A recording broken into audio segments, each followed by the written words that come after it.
Daddy, మావయ్య, నాన్న, అన్నయ్య. ఏమండి, ఏమైందండి మీకు? మధ్య తరగతి వాడు నవ్వినా అనుమానమే. నాకేం పిచ్చి పట్టలేదు, ఎవ్వరూ భయపడకండి. మనందరి కష్టాలు తీరిపోయే మంచి రోజు వచ్చేసింది భాగ్యం. అమ్మా, నీకు చాలా గొప్పింటి సంబంధం చూశానమ్మా, మనకంటే బాగా ఉన్నవాళ్ళు. నీ చదువుని మధ్య తరగతిలోనే ఆపించేశాను కదా నా బంగారు తల్లి. ఇప్పుడు చదివిస్తా, నువ్వెంతవరకు చదువుతానంటే అంతవరకు చదివిస్తా. భాగ్యం, ఈ రోజు నుంచి నువ్వు నిజంగా భాగ్యలక్ష్మివే. నీకు 2 పూట్ల భోజనం పెడతాను. నానా, తొందరగా రెడీ అవ్వు. ఈవేళ నీకు ఐ హాస్పిటల్ ఆపరేషన్ చేస్తాను. ఏమిట్రా ఇదంతా? కొంప తీసి లాటరీ తగిలిందా? అవును, కొంప తీసే లాటరీయే తగిలింది. నిజంగానా? ఎంత? అన్ని వివరంగా తర్వాత చెప్తాను. ఏవే, నాన్న 4 జతల బట్టలు సర్దు. నా బతుక్కి 4 జతల బట్టలు, విప్పుకోవడానికి ఒకటి, కట్టుకోవడానికి ఒకటి, 2గా ఏడిసినాయి. అయితే కొత్తగా కొందాం. ఇదంతా చూస్తుంటే నాకేదో భయంగా ఉందిరా. డోంట్ వర్రీ, ఓ గొప్ప వ్యక్తి సాయం వల్ల మన కష్టాలు మొత్తం గట్టెక్కుతున్నాయి. గొప్ప వ్యక్తి? ఎవరు? దేవుడు.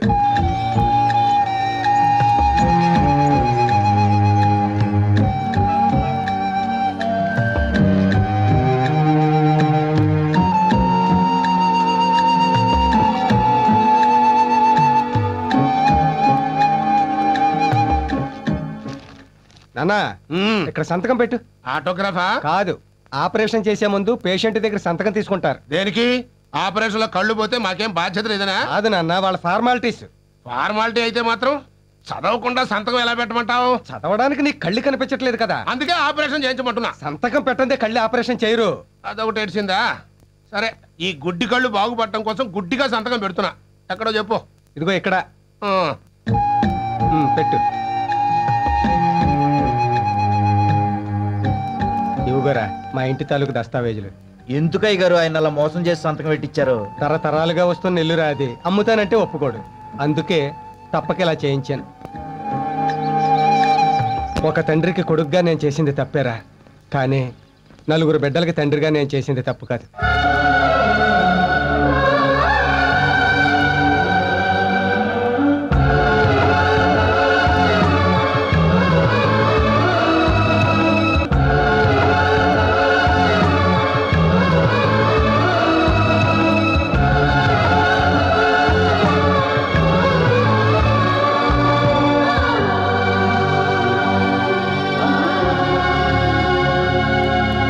ఇన్నాళ్ళు మీరు చెప్పినట్టు నేను విన్నాను, ఇప్పుడు నేను చెప్పినట్టు మీరు వినాలి.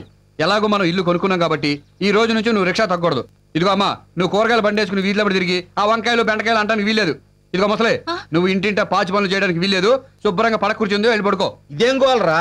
అవును మావయ్య, ఇన్నాళ్ళు రాత్రనక పగలనక అంతా కష్టపడ్డారు. ఇప్పుడు మేము సంపాదిస్తున్నాగా. సరే, రిక్షా అమ్మేస్తాను, కానీ ఆటో కొనుక్కుంటాను. ఆటోనా? అవునరా, కష్టం తక్కువ లాభం ఎక్కువ. అయితే నేను ఈ కూరగాయల బండి అమ్మేసి మన ఇంటి ముందే కొట్టెట్టుకుంటాను. నేను ఈ పాస్పర్ మానేసి ఓ మంచి ఇంట్లో వంట మనిషిగా చేరతాను. అంతేగాని ఖాళీగా మాత్రం కూర్చోంటారు. ఈ ఇంటి మీద డాబా వేసే వరకు కట్టపడదాంరా. డాబా వేసాక ఇంకో మేడ కొందాం అంటారు. మాకంత ఆశ ఏం లేదులే. మరైతే రెస్ట్ తీసుకోవచ్చు కదా అత్తయ్య. అది కాదమ్మా, రేపు నీ కడుపునో నలిసి పుడితే ఓ మంచి కాన్వెంట్ లో చేర్పించి కంప్యూటర్లు అయ్యి నేర్పించడానికి డబ్బు అవసరం వస్తది. రేపు మాకే జబ్బు చేసింది అనుకో, డబ్బు అవసరం వస్తది. ఖాళీగా కూర్చుంటే ఉన్నది కరుగుద్ది గానీ ఏమొత్తది? కరెక్ట్ గా చెప్పారా. అది కాదు గురుగారు. గురువు గారిని కాదు, మాంగారిని చూడు. కష్టం చేసిన వాళ్ళు ఖాళీగా కూర్చోలేరు. ఓపుకున్నంత వరకు కష్టపడి నువ్వు కోరుకున్నట్టే ఆటో కొనుక్కొచ్చిరా దేవుడు. మంచి మాట చెప్పారండి. నీ రిక్షా నేను కొనుక్కుంటాను. అయ్యి బాబోయ్, అంత చెడ్డ మాట అన్నారేంటండి? చెడ్డ మాట కాదు, మంచి మాటే. ఉన్న ఉద్యోగం పోయింది, ఎక్కడ పని చేద్దామన్నా ఈ వయసులో మీరేం చేస్తారండి అని వేళకోళం చేస్తున్నారా. అందుకని రిచ్చా దొక్కుతారా? ఇది తొక్కడం చాలా కట్టమండి. 100 మంది ఎక్కిన బస్సునే నడిపాను. 1000 సమస్యలతో ఉన్న ఇంటినే ఒంటెద్దు బండిలా లాక్కొస్తున్నాను. ఎంత చిన్న రిక్షాను లాగలేనా? అది కాదు మావయ్య, నేను మళ్ళీ అప్పుల పాలు కాకుండా 4 రాళ్లు వెనకేసుకోవాలి అంటే నాకు మీ కుటుంబాన్ని ఆదర్శంగా తీసుకోవాలనుంది. దయచేసి నా అదృష్టానికి అడ్డు రాకండి ప్లీజ్. మెల్లిగా ఈ జన్మలో నువ్వు ఆపరేషన్ చేయిస్తావు అనుకోలేదురా. జాగ్రత్త మెట్లు. మొత్తానికి కొడుకుగా నీ బాధ్యత తీర్చుకున్నావు. మెల్లిగా మెల్లిగా. అవును, కళ్ళకి ఈ కట్లు అన్నాళ్ళు ఇంకో 4-5 రోజుల్లో తీసేస్తారు. అప్పుడు మొట్టమొదటిసారిగా నీ ముఖమే చూస్తాను రా. అలాగే నాన్న. రిక్షా వచ్చింది, ఎక్కు. ఈ దిక్కుమాల దేవుడు గడ రిక్షాని ఎక్కను రా. ఈ దేవుడు రిక్షా కాదు, మందే. మందే? అవునులే, ఇవాళ రిక్షా వాళ్ళందరూ మన చుట్టాలేగా. జాగ్రత్తగా కూర్చో.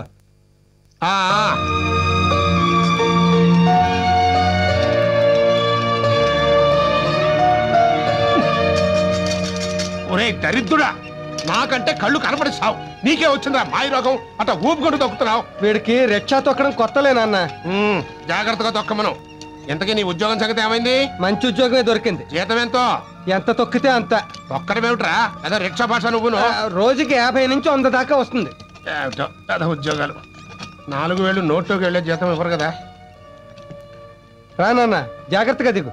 నేను జాగ్రత్తగానే దిగుతా గాని ఈ రిక్షా వాడికి 2 రూపాయలు తక్కువ ఇవ్వరా? ఎందుకు నాన్న? పేద తాబేలు తొక్కుడు వీడును. ఏడీడు ఇక్కడే ఉన్నాడు. యారా, నీ బతుక్కి రిక్షా ఎందుకురా?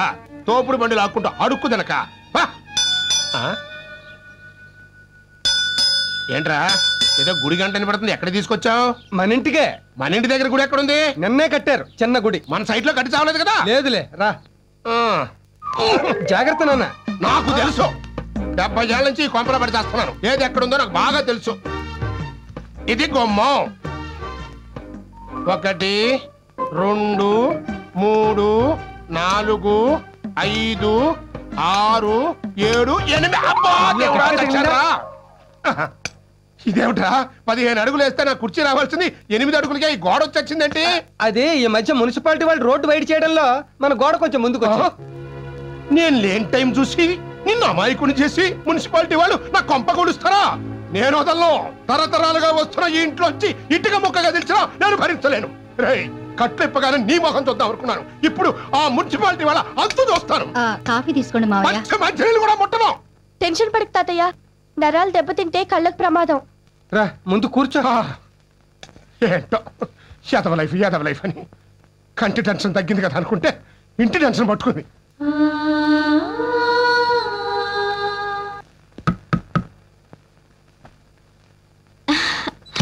రానయ్య. ఓ, నేను జైల్లో ఉండగా నీకు పెళ్లి కూడా చేసేసాడా? ఎవరు గాయత్రి? ఓ బావగారు మీరా? ఏయ్, ఎవడరా నీకు బావగారు? ఏం బాబు, బాగున్నావా? ఏంటి ఇది? లేబర్ వాళ్ళతో తీసుకొచ్చి ఇంట్లో పెట్టారు. అన్నయ్య, మాటలు మర్యాదగా రాని. ఆయన మా ఆయన, వాళ్ళు మా అత్త మావలు. వాట్? వీడు నీ మొగుడు, వాళ్ళు నీ అత్తామావలు? అవును. ఇంత లో క్లాస్ వాళ్ళని చేసుకోవడానికి నీకు, చేయించడానికి వాడికి సిగ్గులేదు? అది కాదు బాబు. అందరూ బయటికి పడి. Hello, out. ఆవేశపడకో. ఇది నీళ్లు కాదు, నా ఇల్లు. నీళ్ళ అంటే దీన్ని కట్టం కింద కొట్టేసావా? కొట్టేయలేదు, కష్టపడి కొనుక్కున్నారు. కొనడానికి వీళ్ళెవరు? అమ్మడానికి వాడేవాడు? ఏడి వాడు?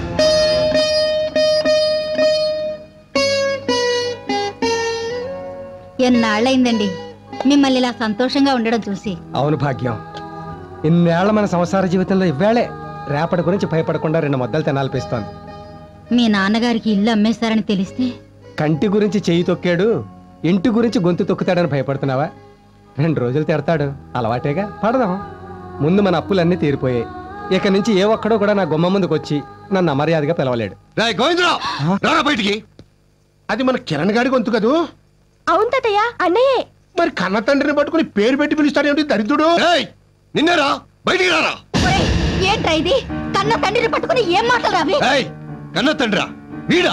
కన్నడమే గొప్పతనం అయితే వీధిలో పందులు కుక్కలు కూడా కంటున్నాయి. నీకేమైనా పిచ్చెక్కిందా? వీధిలో ఏంట్రా అరుపులు? ఇంట్లోకి రారా. ఇల్లా ఇదా? ఏంట్రా ఈ మాటలు? నలుగురు వింటే పరువు పోతుంది. పరువా? అదేమన్నా మిగిల్చాడా వీడు పోవడానికి? వాడు వీడు అంటే ఏంట్రా పిచ్చివాగుడు?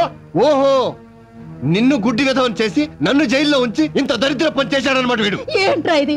ఇంట్లోకి రారా. ఈ లేబర్ విధవుల కొంపలో చస్తే అడుగు పెట్టను. లేబర్ కంప్లైంట్ రా, ఇది మన మొత్తాతల నుంచి వస్తాను ఇల్లు. ఓరి నా గుడ్డి గ్రాండ్ ఫాదరు, నీ కొడుకు మన కొంపను రిక్షావాడికి అమ్మేసి ఆ రిక్షావాడి కొంపను వీడు కొన్నాడు. మన కొంప అమ్మేశారా? ఎంత పని చేశారా?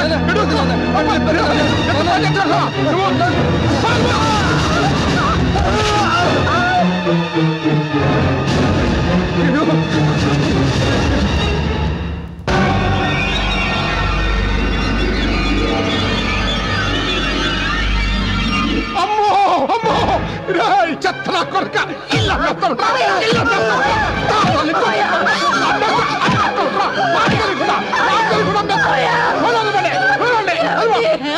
అయినా వాడు అమితా మాత్రం గుడ్డిగా నువ్వు సంతకాల పెట్టి చచ్చావు. అవును, ఎలా పెట్టి చచ్చాను?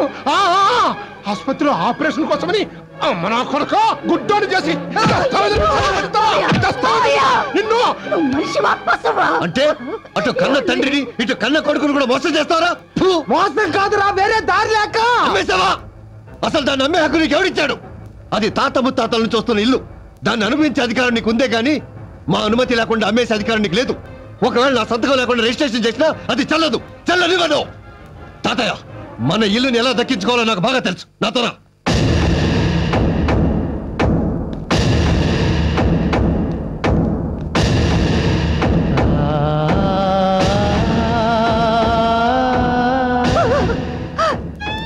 ఏమిటండి ఇది? ఆయన వాళ్ళకంటే అప్పులాళ్ళే నయం కదండి. అప్పులాళ్ళే నయం కదండి. Order order order order. ఇంతవరకు భారతదేశ చరిత్రలోనే రాని విచిత్రమైన మిడిల్ క్లాస్ కేసు సార్ ఇది. కన్న తండ్రే మోసం చేశాడని ఓ కన్న కొడుకు పెట్టిన కేసు ఇది. కన్న కొడుకే మోసం చేశాడని ఓ కన్న తండ్రి పెట్టిన కేసు ఇది. ఇందులో విశేషం ఏంటంటే ఆ కన్న తండ్రి ఆ కన్న కొడుకు ఒకడే అవడం. చట్టరీత్యా తాతల కాలం నుంచి వస్తున్న ఆ ఇంటిని అటు తండ్రి అనుమతి లేకుండా ఇటు కొడుకు అనుమతి లేకుండా అమ్మడం తప్పు. ఒప్పుకుంటాను సార్, కానీ ఈ ఒక్క తప్పే నేను న్యాయంగా చేశాను. తప్పని న్యాయంగా చేశానంటారేంటి? అవును సార్, ఎందుకంటే అసలు తప్పులు అంతకంటే పెద్ద తప్పులు మరెన్నో చేశాను కాబట్టి. నేను మధ్యతరగతి మనిషిగా పుట్టడం మొదటి తప్పు. పెళ్లి చేసుకుని అంతకంటే పెద్ద తప్పు చేశాను. అధిక సంతానాన్ని కని క్షమించరాని తప్పు చేశాను. నన్ను కని పెంచి పెద్ద చేసిన నా తండ్రికి కంటి ఆపరేషన్ చేయించకుండా బాధ పెట్టి గుడ్డివాణ్ణి చేసి దస్తావేజుల మీద సంతకాలు చేయించి కొడుకుగా తప్పు చేశాను. ఒక్కగానొక్క కొడుకని నన్ను కుటుంబాన్ని ఉద్ధరిస్తాడని వాడికి వచ్చే కట్నంతో ఆడపిల్లల పెళ్లిళ్ళు చేయొచ్చని ఆశతో వాడిని మాత్రమే పెద్ద పెద్ద చదువులు చదివించి ఆడపిల్లలకు అన్యాయం చేసి తండ్రిగా తప్పు చేశాను. తక్కువ కట్నం అడిగాడు కదా అని కక్కుర్తిపడి వాడు ఎటువంటి వాడో తెలుసుకోకుండా పెద్ద కూతురునో దౌర్భాగ్యుడికి ఇచ్చి పెళ్లి చేసి చివరికి దాని పసుపు కుంకాలు కూడా తుడిపేసి మరింత తప్పు చేశాను. రెండో కూతురు తన కాళ్ళ మీద తనే నిలబడి 4 డబ్బులు సంపాదించుకుంటుంటే సిగ్గు లేకుండా డబ్బులు వాడుకున్నాను.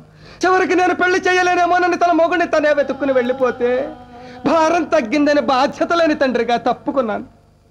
ఫస్ట్ మార్కులతో స్కూల్ ఫస్ట్ తెచ్చుకున్న నా మూడో కూతుర్ని చదువు ఎక్కువైతే అంతకంటే ఎక్కువ చదువుకున్న మొగుడిని తేవాల్సి వస్తుందని చదువుకుంటాను నాన్న అని ఆశగా నోరు తెరిచి అడిగితే వద్దమ్మా అని నిర్దాక్షిణ్యంగా నోరు నొక్కేసి మరింత తప్పు చేశాను. కొడుకుగా తండ్రిగానే కాదు, చివరికి అన్నగా కూడా చెల్లెల్ని పట్టించుకోలేదు. తను తప్పు చేస్తే అడ్డుకోక మౌనంగా ఉండి తప్పు చేశాను. ఎన్ని భయంకరమైన తప్పులు చేశాను సార్. నేనే కాదు, మధ్యతరగతి కుటుంబంలో పుట్టిన ప్రతివాడు ఈ తప్పులే చేస్తున్నాడు.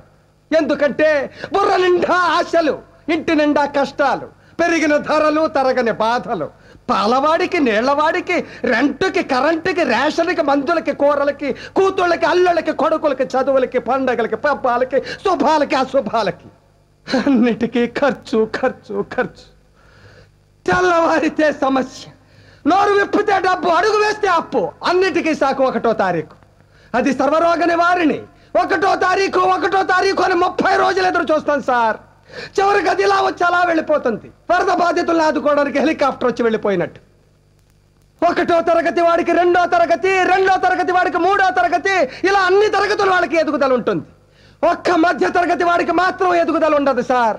ఒక్కడు రెక్కలు ముక్కలు చేసుకుని సంపాదిస్తుంటే 10 మంది అడ్డగాడిలా కూర్చుని తినే దౌర్భాగ్య సాంప్రదాయం మారినంత వరకు మా మధ్య తరగతి కుటుంబాల కథ ఇంతే సార్. నా కష్టాలు ఏ దేవుడు తీర్చాడు కాబట్టి, నా తండ్రి కొడుకుల సమస్యలు నావిగా భావించాను కాబట్టి ఆ ఇల్లు కూడా నాది అనుకునే గత్యంతరం లేక అమ్మేశాను సార్. ఆ వచ్చిన డబ్బులో 1 రూపాయి కూడా నేను వాడుకోలేదు. 5,000 పెట్టి రిక్షా మాత్రం కొన్నాను సార్. అది ఎందుకో తెలుసా? ఇప్పుడు కొన్నా గుడిసైనా అమ్ముకోకుండా ఉండాలనే ఆశతో. అదే తప్పైతే ఈ అల్పజీవిని, ఈ అసమర్థుడిని తప్పకుండా శిక్షించండి సార్. మీరెంత పెద్ద శిక్ష వేసినా 50 ఏళ్ల మధ్య తరగతి మనిషిగా నేను అనుభవించిన శిక్ష కంటే అది చిన్నదే అవుతుంది. కాబట్టి ఆనందంగా అనుభవిస్తాను. కాకపోతే ఒకే ఒక్క కోరిక సార్, నాతో పాటు ఆ శిక్ష నా భార్యకు కూడా వేయండి.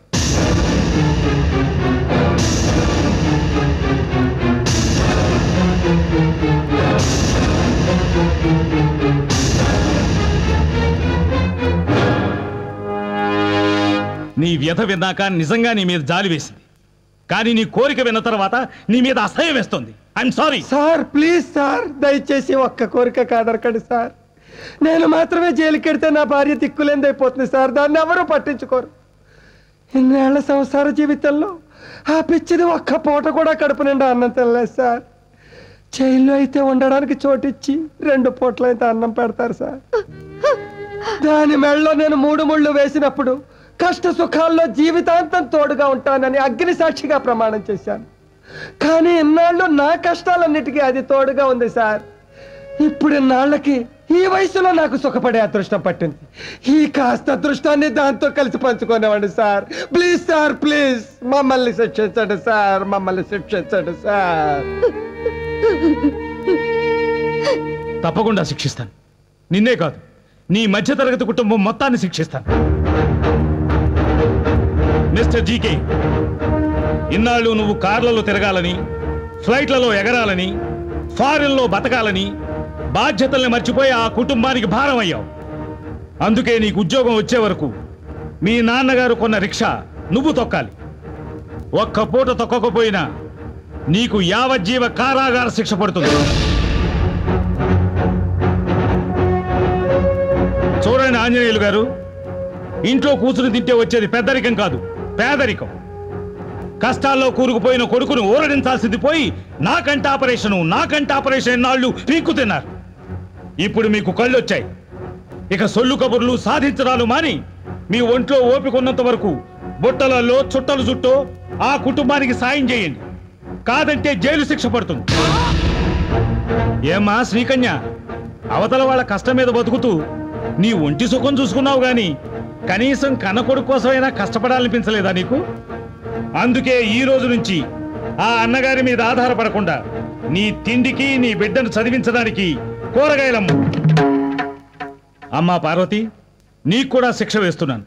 నీలాంటి ర్యాంక్ స్టూడెంట్స్ ఈ దేశానికి చాలా అవసరం. కాబట్టి నువ్వు కాలేజీకి వెళ్ళి బాగా చదువుకో. నీ చదువు కావలసిన డబ్బు వీళ్ళంతా ఖర్చు పెడతారు. మీ భార్యాభర్తలిద్దరికీ కలిపి శిక్ష వేస్తున్నాను. ఇన్నాళ్ళు ఒంటెద్దు బండి లాంటి సంసారాన్ని లాగి అలసిపోయారు. ఇక మీ కుటుంబం గురించి బాధపడకుండా మీకొచ్చే పెన్షన్ డబ్బుతో హాయిగా రెస్ట్ తీసుకోండి.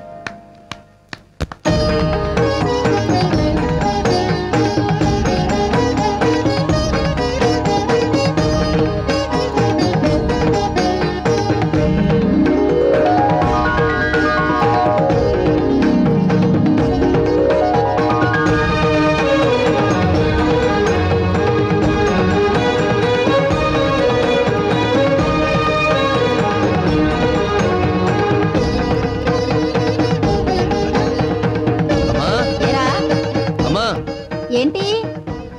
ఈ నెలంతా నేను కష్టపడి రిక్షా తొక్కి సంపాదించిన డబ్బు 3000. వారి నా గ్రాండ్ సన్ను, ముసలోనైనా నీకంటే నేనే బెటర్ రా.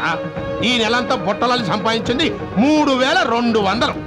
పోరి నా ఓల్డ్ ఫాదరు, ఆడదాన్నైనా కూరగాయలమ్మి 3600 సంపాదించాను. అబ్బో, మీ అందరికంటే నా సంపాదన ఎక్కువ, 4000. అయితే ఈ 4000 మీ దగ్గరే ఉంచండి నాన్న, ఖర్చులకు పనికొస్తాయి. మరి మిగతాదో? మిగతా 100 ఈ డిబ్బిలో వేయండి. Very good. అమ్మో, 1వ తారీఖు వచ్చేసరికి ఎంత డబ్బు! ఈ కుటుంబ సభ్యులకి నేను వేసిన శిక్షలు ప్రతి మధ్యతరగతి కుటుంబంలో ఎవరికి వాళ్ళు వేసుకోగలిగితే భవిష్యత్తులో మధ్యతరగతి అనేదే ఉండదు. We hope that day will come soon.